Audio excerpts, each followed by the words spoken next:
माता, आपके वरदानी असुरों के अत्याचार निरंतर बढ़ रहे हैं। हमारी आराधिका तिलोत्तमा तथा अन्य बंदी देवगण भी उनकी क्रूरता के कारण त्रस्त हैं। तो अब तुम क्या चाहते हो? उनके सर्वनाश के लिए आपकी आज्ञा। इस सत्य पर भी विचार करो गणेश कि मदासुर और उसके पुत्र अपने पूर्वज तारकासुर और शुंभ निशुंभ के भांति भयानक, क्रूर, अत्याचारी और अन्यायी नहीं है। किंतु पिता श्रेष्ठ, उनके विचार मलिन और कार्य अनुचित हैं। इसके लिए उन्हें दंड मिलना ही चाहिए। उनके विचारों में मलिनता और कार्यों में अशुद्धता उजागर अवश्य हुई है। किंतु विचारणीय यह भी है कि तुम्हारी माता देवी पार्वती ने उन्हें अकारण ही वरदान नहीं दिया है। माता वरदान दे और पुत्र दंड दे, यह तो जगत में अनोखी ही बात हो जाएगी। पिता श्रेष्ठ, यदि माता ने उन्हें अकारण वरदान नहीं दिया है, तो मैं भी उन्हें अकारण दंडित करना नहीं चाहता हूँ।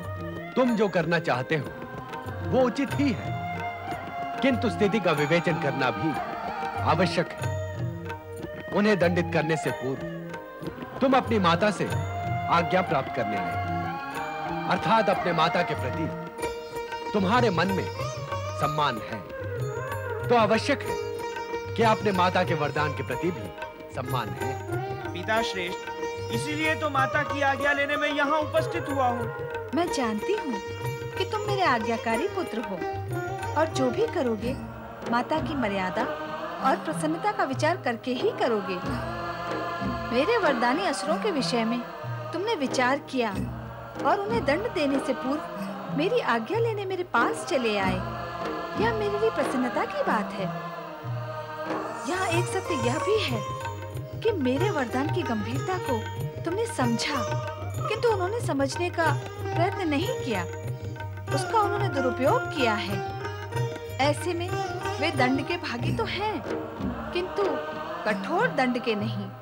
प्रिय गणेश, तुम अपनी माता का आश्रय समझ रहे हो ना? हाँ पिता श्रेष्ठ, मुझे माता के वरदान के साथ साथ उनकी रक्षा भी करनी होगी और साथ ही उन्हें दंडित भी करना होगा। स्थिति को संतुलित रखकर दोनों कार्य कर सकोगे पुत्र? माता पिता का आशीर्वाद, शक्ति व सामर्थ्य मेरे साथ हो तो क्यों नहीं कर सकूंगा। किंतु गणेश, मैं नहीं चाहती कि तुम्हारे हाथों उनका अंत हो। उन्हें दंडित करने के लिए तुम्हें कोई विशेष उपाय करना होगा। आप निश्चिंत रहे माता, मैं उन्हें इसी प्रकार दंडित करूंगा जैसा मदासुर की पत्नी तथा 3 असुरों की माता तिलोत्तमा चाहती है। अपना आशय स्पष्ट करो गणेश। अब ये तो जानती ही है माता कि तिलोत्तमा इन असुरों की सुरक्षा तथा इन्हें सद्बुद्धि प्रदान करने के लिए निरंतर हमारी आराधना कर रही है। हाँ, कर रही है। तो ऐसी स्थिति में तिलोत्तमा को विधवा व पुत्रहीन बनाने का प्रश्न ही नहीं उठता। मैं समझ नहीं पा रही हूँ, तुम क्या करोगे और कैसे करोगे?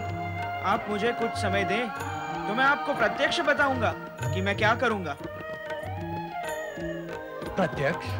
हाँ पिता श्रेष्ठ, यदि आप आज्ञा दें तो मैं अपनी दिव्य आकर्षण शक्ति से इन सभी को यहाँ एकत्रित करके उन्हें दंडित करूंगा। अवश्य गणेश, अवश्य। जब तुम उन सबको यहाँ एक साथ एकत्रित कर ही सकते हो, तो फिर स्वयं कष्ट उठाकर वहां जाकर उन्हें दंडित करने की क्या आवश्यकता है? अच्छा तो यही होगा कि तुम उन्हें अपने माता के सम्मुख ही प्रताड़ित एवं दंडित करो। हम भी देखें कि तुम 2 कार्य एक साथ कैसे कर सकते हो। प्रणाम।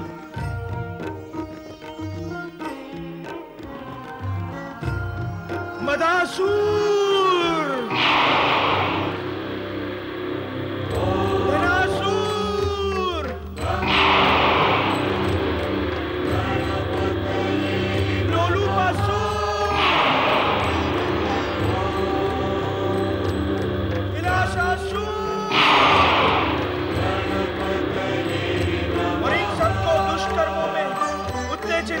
प्रेरित करने वाले दैत्य गुरु शुक्राचार्य।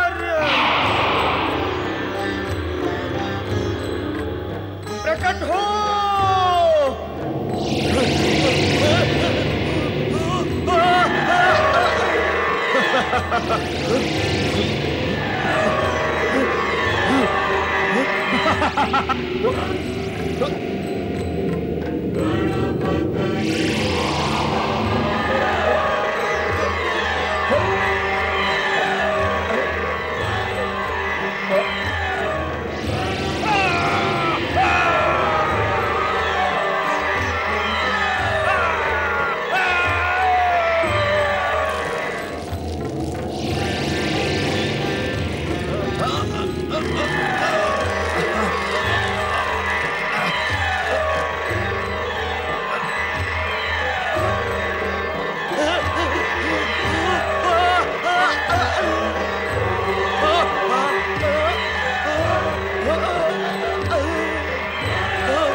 भगवान शिव तथा माता पार्वती आपके आराध्य हैं।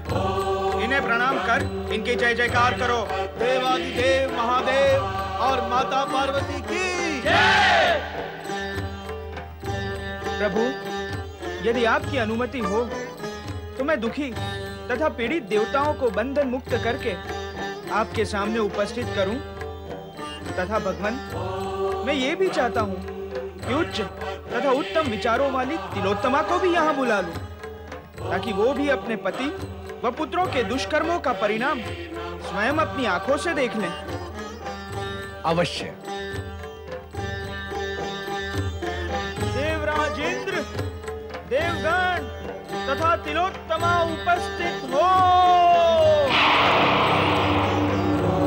ओम गं गणपतये नमः। ओम गं गणपतये नमः। जय श्री गणेश। श्रीनंदन श्री गणेश की जय। और पुत्र श्री गणेश की जय। नहीं नहीं, मेरे माता पिता की उपस्थिति में मेरी जय जयकार तथा मेरी वंदना उचित नहीं। आप सभी मेरे साथ मिलकर भगवान शिव तथा माता पार्वती की जय जयकार करें। त्रिलोकीनाथ भगवान भोलेनाथ की जय। शक्ति स्वरूपिणी माता पार्वती की जय। विघ्नहर्ता श्री गणेश की जय।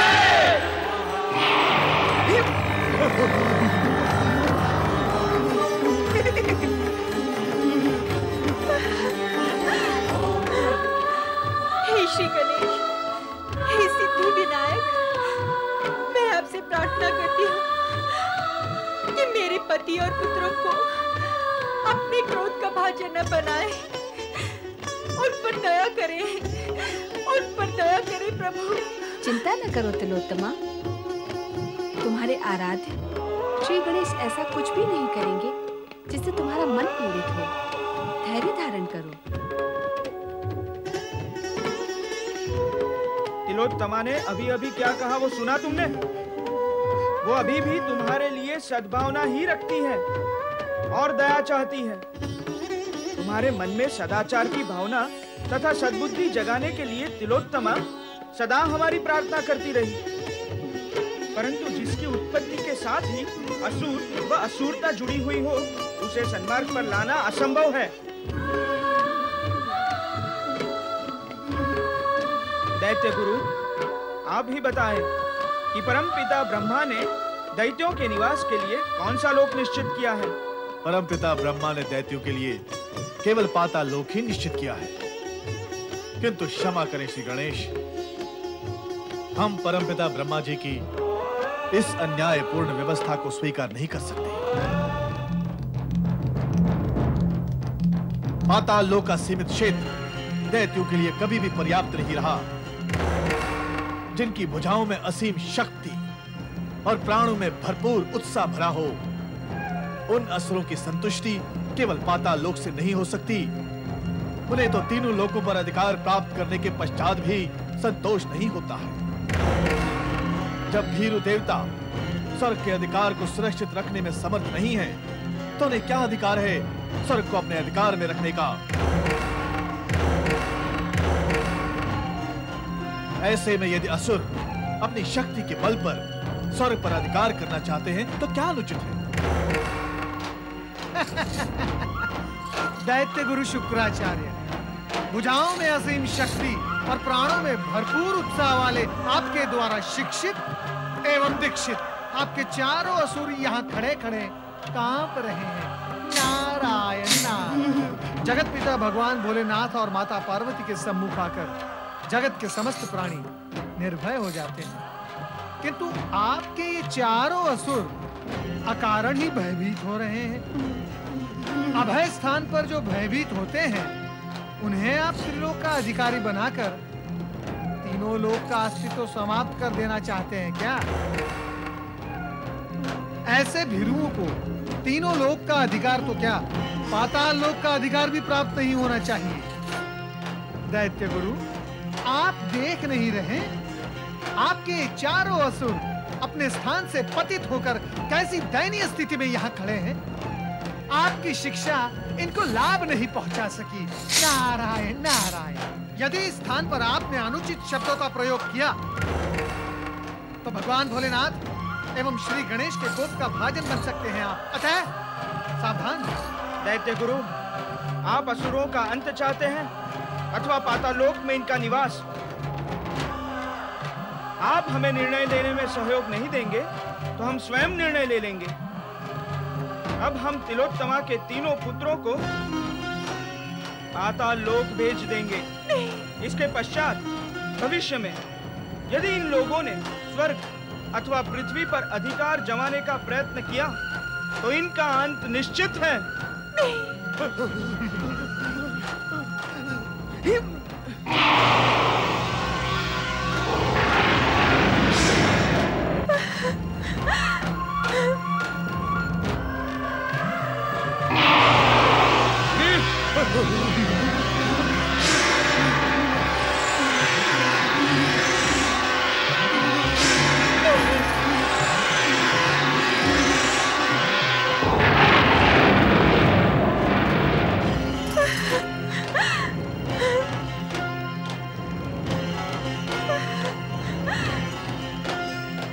दैत्य गुरु, आप भगवान शिव के भक्त हैं, इसलिए हम आपके सम्मुख पृथ्वीलोक तथा पातालोक दोनों विकल्प रखते हैं। आप जहां चाहे वहां रह सकते हैं। भगवान, मुझे आज्ञा दे, मैं अपना स्थान स्वयं निश्चित कर लूंगा।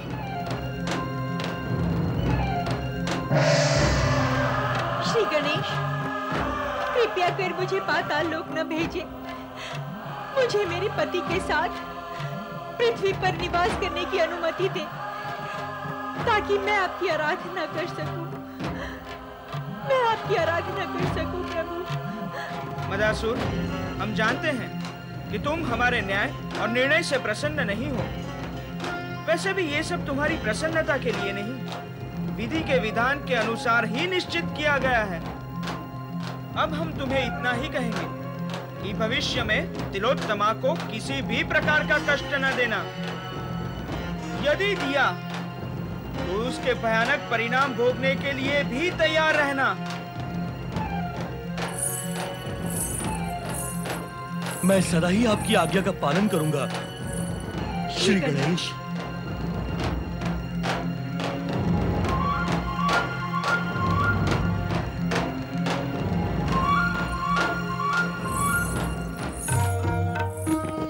नारद, आज तुम्हारा मौन आश्चर्यवर्धक है। तुम देवताओं के ऋषि हो, फिर भी अभी तक तुमने देवताओं के विषय में कुछ भी नहीं कहा।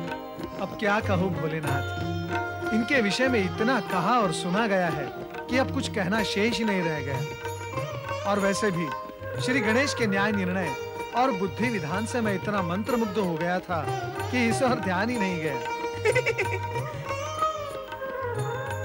श्री गणेश ने कितनी कुशलता से अपने न्याय में माता पार्वती के वरदान की रक्षा की और स्वर्ग को असुरों से मुक्त करवाकर उन्हें यथास्थान भिजवाने की व्यवस्था भी की।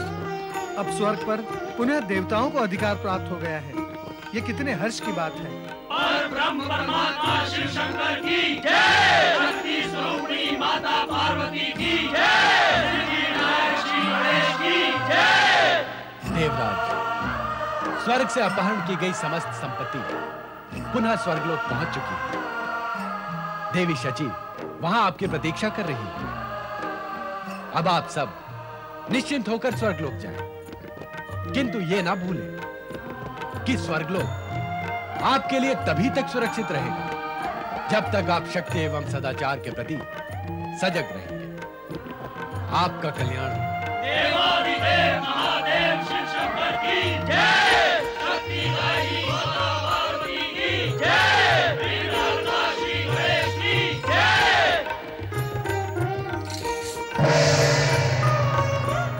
पिता श्रेष्ठ, मेरा कार्य पूर्ण हुआ, अब मुझे आज्ञा दें। श्री गणेश, अब आप मुझ पर भी कृपा करें और मुझे वरदान दें। मैं आपको वरदान दूं? मेरे माता पिता की कृपा आप पर है, फिर आपको किसके वरदान की आवश्यकता है? और वैसे भी मैं तो केवल सद्बुद्धि तथा सदाचार का ही वरदान दे सकता हूँ, जो कि आपके पास है। प्रणाम। नारद, गणेश चतुराई की बात कह गया। हाँ भोलेनाथ, माता पिता का प्रभाव संतान में तो आता ही है ना। अब आप मुझे आज्ञा दें। नारद, बहुत समय से तुम बैकुंठ नहीं गए। कहीं ऐसा न हो कि देवी लक्ष्मी का कोप भाजन बनना पड़े और बैकुंठ के द्वार तुम्हारे लिए बंद हो जाएं। नारायण नारायण, ऐसा नहीं हो सकता माता। एक नारायण भक्त के साथ ऐसा अन्याय हो ही नहीं सकता। प्रणाम। नारायण नारायण। आप हंस रहे हैं? मुझे बिना बताए बार बार अदृश्य होकर न जाने कहाँ चले जाते हैं, और जब लौटते हैं तो खेद प्रकट करना तो दूर हंसते हैं। स्वामी, आप बताएं, आप जहाँ जाते हैं मुझे साथ लेकर क्यों नहीं जाते? देवी, कुछ स्थान ऐसे होते हैं जहाँ आपको ले जाना संभव नहीं है। नहीं स्वामी, जगत में ऐसा कोई स्थान नहीं जहाँ लक्ष्मी का जाना संभव नहीं। आप ही बताएं, जगत में ऐसा कौन सा स्थान है जहाँ शोभा, संपन्नता और वैभव की आवश्यकता नहीं है? देवी, इस जगत में कुछ ऐसे प्राणी भी हैं जिन्हें शोभा, वैभव व संपदा से तनिक भी लगाव नहीं। वे तो केवल प्रभु का नाम लेकर। नारायण नारायण। श्री हरि विष्णु और माता लक्ष्मी, मैं बहुत समय से आपकी सेवा में उपस्थित नहीं हो पाया, इसीलिए मैं आपसे क्षमा याचना करना चाहूंगा। क्षमा याचना नहीं करेंगे, केवल क्षमा याचना करना चाहेंगे। अर्थात तुम्हारी क्षमा याचना चाहने के कांटे में अटकी रहेगी। माता, लगता है आप मुझसे अत्यधिक क्रुद्ध हैं। हाँ नारद, तुम्हें जो लगा वही सत्य है, किंतु क्रुद्ध होकर भी मैं विवश हूँ। तुम्हारा कुछ भी अहित नहीं कर सकती। तुम अपने नारायण के परम भक्त हो, और तुमसे क्रुद्ध होने का अर्थ होगा तुम्हारे नारायण को भी क्रुद्ध करना। शांत हो जाए माता, शांत हो जाए। मैं क्षमा प्रार्थी हूँ। भूल करो, अपराध करो और क्षमा मांग लो। अत्यंत सरल उपाय है मुक्त होने का। तुम भी सदा यही करते हो। शक्तिवान और सामर्थ्यवान ही क्षमा करते हैं माता, और आप तो नहीं। आज मैं तुम्हें सावधान करती हूँ कि यदि भविष्य में तुम वैकुंठ से अधिक समय तक दूर रहे तो मैं तुम्हारे नारायण के क्रोध की चिंता किए बिना ही तुम्हारे लिए वैकुंठ के द्वार सदा सदा के लिए बंद कर दूंगी। नहीं माता, नहीं।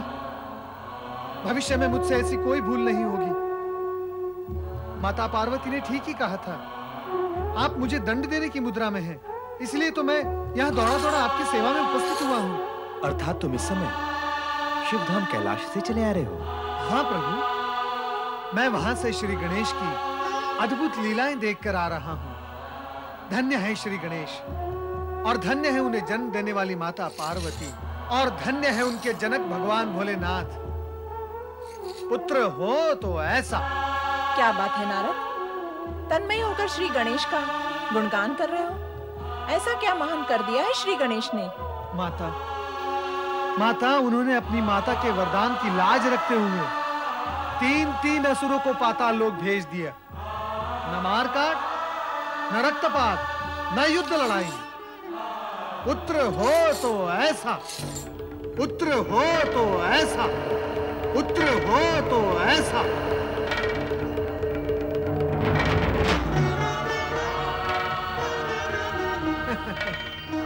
श्री हरि, अब मैं आपसे आज्ञा चाहूं। पुत्र हो तो ऐसा, पुत्र हो तो ऐसा। क्या बात है देवी, एकाएक गंभीर और उदास क्यों हो गई? अपने मौन का कारण कहो देवी। तुम कहो अथवा ना कहो, स्थिति तो हम समझ ही रहे हैं। गणेश के बाल और अद्भुत लीलाएं और प्रशंसा सुनकर तुम्हारे हृदय में भी मातृभाव जागृत हो गया है। तुम चाहती हो कि तुम्हें भी गणेश जैसा गुणी पुत्र प्राप्त हो। क्या ऐसा संभव है स्वामी? हाँ देवी, इस जगत में असंभव तो कुछ भी नहीं, किंतु पुत्र की कामना पुत्र की आराधना से संभव होगी। अर्थात? देवी, तुम्हारी ये कामना ब्रह्मा विष्णु महेश की आराधना से नहीं, उन्हीं श्री गणेश की आराधना से पूर्ण होगी, जिन्हें तुम पुत्र के रूप में प्राप्त करना चाहती हो। क्या मुझे गणेश जैसा पुत्र प्राप्त करने के लिए गणेश जी की आराधना करनी होगी? क्या मेरी पूजा अर्चना से मेरी मनोकामना पूर्ण होगी? मुझे गणेश रूपी पुत्र रत्न प्राप्त हो सकेगा? गणेश रूपी पुत्र की कामना में माता लक्ष्मी विचार मग्न हो गई। उनके मस्तिष्क में ये प्रश्न बार बार गूंजने लगा कि क्या वो गणेश जैसे पुत्र की माता बन सकेंगी। ये केवल प्रश्न ही नहीं, अपितु माता लक्ष्मी के लिए अत्यंत चिंता का कारण बन गया था। दूसरी ओर असुरों के गुरु शुक्राचार्य के सम्मुख भी एक और प्रश्न मुंहबाए खड़ा था कि यदि समय रहते असुरगण ने अपनी शक्ति एकत्रित करके देवताओं का विरोध नहीं किया तो असुर जाति सदा सदा के लिए लुप्त हो जाएगी। अतः शुक्राचार्य ने असुरों को एकजुट होने के लिए उनका आवाहन प्रारंभ किया। हे वीर असुरों, क्या हुआ है तुम्हारी वीरता को? जिन असुरों की वीरता और पौरुष का लोहा देवता और देवताओं के अधिपति इंद्र ने भी कई बार माना है, वे वीर असुर भयभीत होकर कहां छिपे बैठे हैं? बाहर आओ असुरों, बाहर आओ, बाहर आओ, बाहर आओ। हमारे निरंतर प्रयास के पश्चात भी तुम असुरगण आदिवासियों के समान गुफाओं में छुपे रहते हो।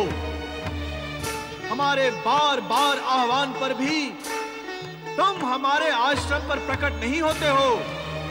ये तुम्हारे लिए हितकारी नहीं है। जागो असुरो जागो, जागो असुरो जागो, जागो असुरो जागो, जागो असुरो जागो। अपने अज्ञात स्थानों से बाहर आओ, बाहर आओ। आओ असुरो आओ, आओ असुरो आओ, आओ असुरो आओ। यदि अब भी तुमने हमारी पुकार और आह्वान को अनसुना कर दिया तो राक्षस गण सदा सदा के लिए नष्ट हो जाएंगे। जागो असुरो जागो, जागो असुरो जागो, जागो, जागो, जागो असुरो जागो, जागो, जागो असुरो जागो, जागो असुरो जागो, जागो असुरो जागो, जागो।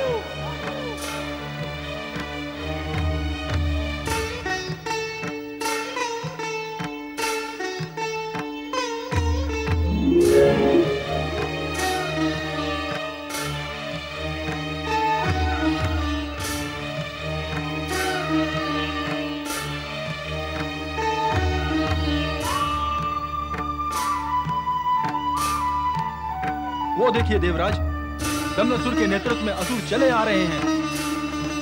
ये दमनासुर उसी दुर्मेधासुर का पुत्र है जो पूर्व काल में श्री गणेश के हाथों मारा गया था। इसका अर्थ ये हुआ कि शुक्राचार्य अब दमनासुर को प्रेरित करके असुरों की शक्ति को बढ़ाएंगे और हमारे लिए विपदा खड़ी करेंगे।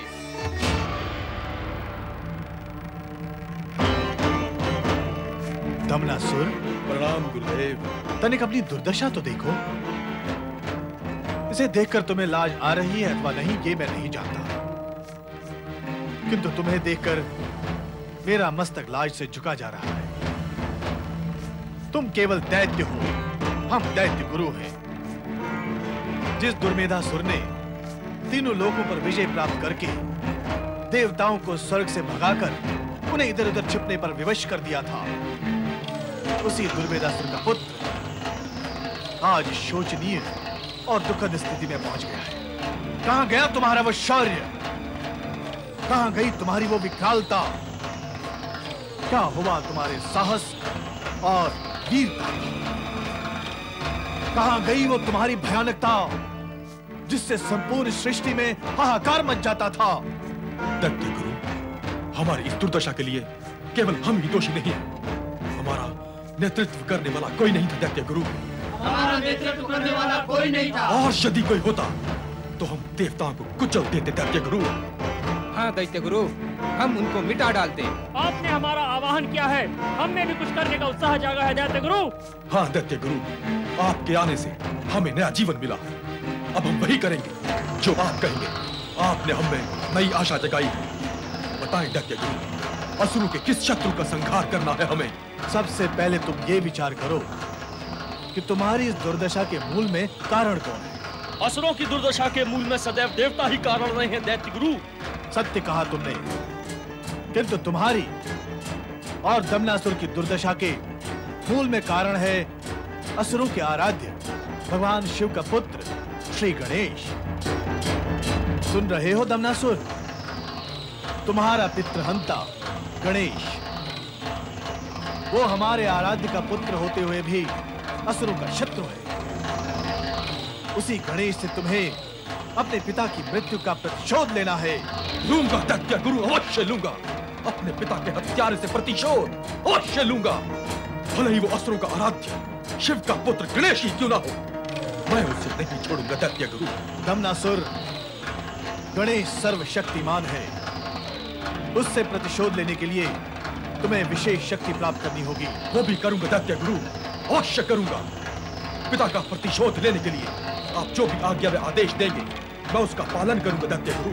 तो आओ हमारे साथ, आश्रम में हम तुम्हें सारी सुविधाएं प्रदान करेंगे।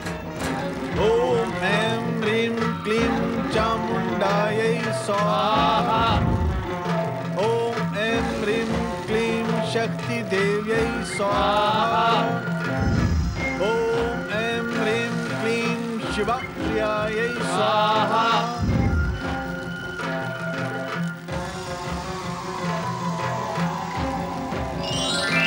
दैत्य शक्ति विजयी भव।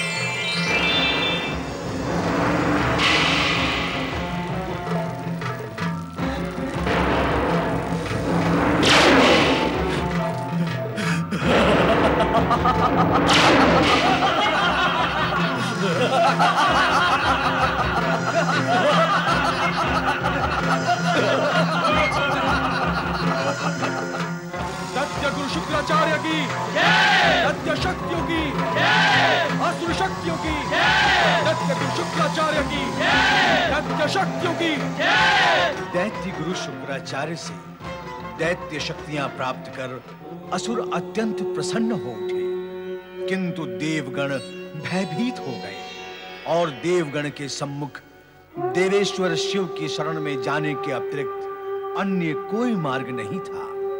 सत्य तो यह है कि भोले भंडारी किसी भी विषम स्थिति से अपने भक्तों को उबार कर उनका कल्याण करते हैं, किंतु भक्त की भक्ति, निष्ठा व कर्तव्य पारायणता में इतनी शक्ति भी होनी चाहिए कि वे सर्वेश्वर शिव की कृपा प्राप्त कर सके। ऐसे कल्याणकारी सोमनाथ शिव के चरणों में हमारा बारंबार प्रणाम।